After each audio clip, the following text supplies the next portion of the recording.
How many feel like you've been to a point where you feel flat, feel dead?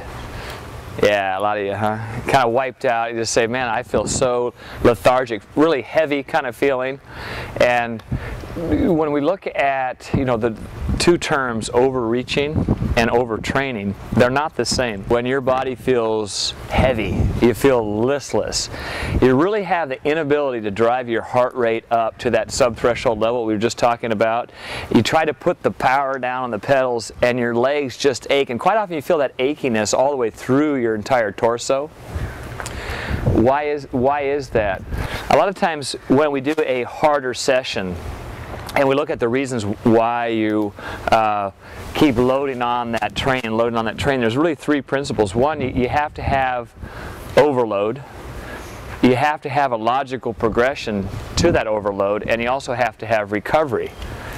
And that recovery, as you guys get in better shape, and that's really key to being resilient and to rebounding and not get to the point where you're overextended or overreached. And this overreaching again comes back to this heaviness, this general malaise that you have, this fatigue. A couple things happen to lead to this overreaching state. One, when we exercise, we end up, particularly at higher levels, we end up elevating these muscle enzyme levels that cause this soreness or this fatigue.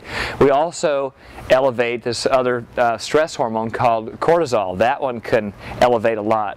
When we have interrupted sleep, when we're not recovering from day to day, we end up decreasing the amount of growth hormone that we naturally produce, and that helps eliminate and alleviate some of these stress hormones, cortisol, and also helps remove and expedite that soreness that you have from muscle enzymes and other enzymes that are kind of ravaging your systems.